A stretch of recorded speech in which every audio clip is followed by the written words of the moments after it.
వాడు మన మీద పని చేయకుండా ఉండాలంటే విశ్వాసం ఫోర్స్లో ఉండాలి. విశ్వాసం ఫోర్స్లో ఉండాలంటే 2 లైన్లో ఉండాలి. 2 లైన్లో ఉండాలి. వాటిలో మొట్టమొదటిది ప్రార్థన, రెండవది వాక్యం. విశ్వాసం గ్రోత్ అయ్యేదేమో ప్రార్థన వలన, అసలు విశ్వాసం పుట్టేదేమో వాక్యం వలన. కొద్దిగా ఈ కోణంలో రాసుకో అక్కయ్య, బాగుంటుంది. ప్రార్థనా జీవితం దేంతో ముడిపడి ఉండాలి? సమస్యలతో కాదు, దేవుని మీద ఉన్న ప్రేమ అనుబంధంతో అనుసంధానమై ఉండాలి ప్రార్థనా జీవితం. శ్రమ ఉన్నా శ్రమ లేకపోయినా కూడా దేవుని మీద ఉన్న మమతను బట్టి నువ్వు ప్రార్థనా జీవితాన్ని కానీ సిద్ధపరచుకుంటే ఎనీ టైం సర్వకాల సర్వావస్థల యందు నువ్వు ఆయన దగ్గరే కూర్చోడానికి ఇష్టపడతావు. ఎందుకు? నీకు ఆయనతో అలాంటి అనుబంధం ఏర్పడింది. ఆయనతో మాట్లాడకుండా ఉండలేవు, ఆయనతో గడపకుండా ఉండలేవు. సమస్యలు తీరిన తర్వాత ఇంకా ఎక్కువ దగ్గర అయిపోతావు. సమస్యలు ఉన్నప్పుడు ఒక విధంగా ఉన్నా అవి తీరి నీకు విడుదల వస్తే ఇంకా దగ్గర అయిపోతావు.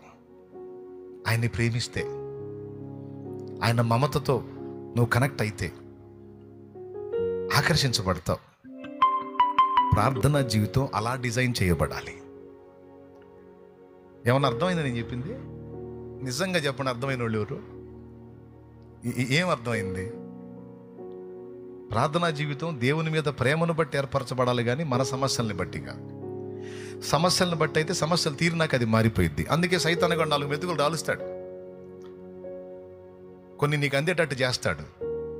ఇదిగా సమస్యలేగా నీకు వాడు ఏర్పాటు చేసే అవకాశం ఉంది. అందుకే నేను చెబుతున్నా, వాక్యమైనా ప్రార్థన అయినా దేవుని మీద ఉన్న మమతను బట్టి నువ్వు ఆ లింక్ చేసుకో, కానీ సమస్యలను బట్టి రోజు వాక్యం చదవకపోతే ఏమన్నా అయిద్దేమో అని వాక్యం చదవవాకు. రోజు ప్రార్థన చేయకపోతే సమస్యలు పోవేమో అని ప్రార్థన చేయవాకు. నీ ప్రార్థనా భారం, వాక్య భారం సమస్యల్ని బట్టి కాదు, కానీ దేవుని బట్టి ఉండాలి.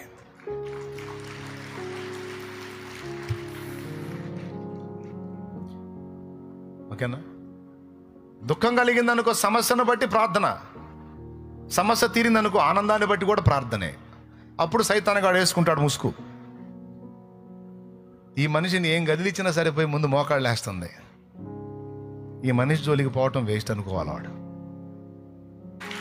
రండి నాన్నతో గడుపుదాం, రండి నాన్నతో సహవాసం చేద్దాం, రండి నాన్నతో టైం స్పెండ్ చేద్దాం, రండి నాన్న మాటలు విందాం, రండి నాన్న గురించి ధ్యానిద్దాం, రండి నాన్న గురించి ప్రార్థిద్దాం, రండి పాడుదాం, రండి నాన్నతో మాట్లాడుకుందాం, రండి.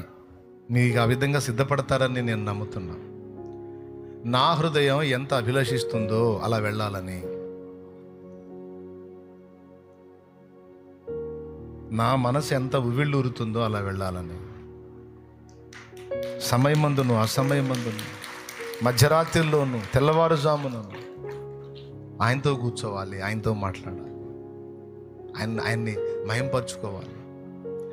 మన బంధము అనుబంధము. భక్తులు అలా డిజైన్ చేసుకున్నారు, తమ భక్తి జీవితాన్ని, ఆత్మీయ జీవితాన్ని అలా రెడీ చేసుకున్నారు.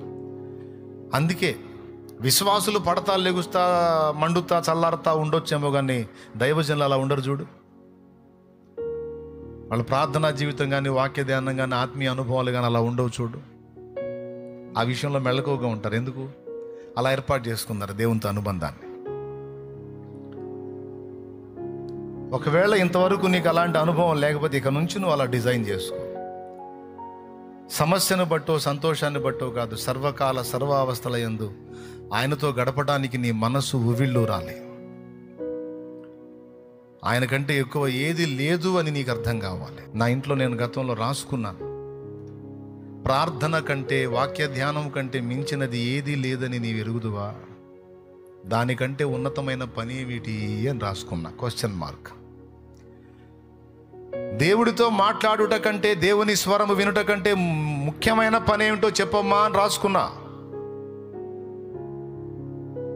నువ్వు వాటికి తక్కువ టైం ఇచ్చి మిగిలిన చెత్తంతా ఎక్కువ టైం గడుపుతున్నావు. ఏది గొప్పది, ఏది ముఖ్యమైంది, ఏది శ్రేష్టమైంది, ఏది అవసరమైంది? సమస్యలకు సమాధానం ఆయన పాదాల దగ్గరే ఉంది, అక్కడే వెతికా. సమస్యలు తీరినప్పుడు ఆనందం కూడా ఆయన పాదాల దగ్గరే ఉంది, అక్కడే వెతికా. వెతకాలి. శ్రమల్లో ఉన్నావా? ఆయన పాదాలు వెతికావు, శ్రమ తీర్చాడు. అప్పుడు ఇంకా ఎక్కువగా ఆయన పాదాల దగ్గర గడపాలి. యేసయ్య అంతటి వాడే ఈ విలువను ఎరిగిన వాడు గనుక ఆయన సమయమందును అసమయమందును ప్రార్థన చేశాడు.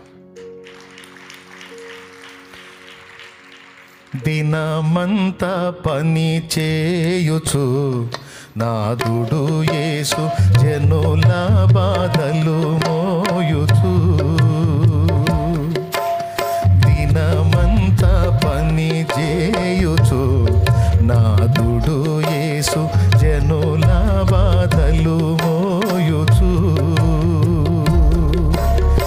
ఇనుడు మరుగౌ వేళ జనకూని కడకేగి. ఇనుడు మరుగౌ వేళ జనకూని కడకేగి. మనసారా విశ్రాంతి అనుభవించిన చోటు కరుణాపీఠము చేరదే. హృదయ వేదన నొందుచు యాకోబు తన మదిలో భయమున గుందుచు. వదలకుండగా ప్రభుని పదములు సంధించి, నన్ను వదిలిపెట్టి వెళ్ళిపోతావయ్యా, నీకోసమే కదా నేను ఇక్కడ. భార్యల్ని పిల్లల్ని ఒక ఆమె కోసం 21 సంవత్సరం ఊడిగం చేశా మా మామకి. అలాంటి దాన్ని కూడా వదిలేశాగయ్యా.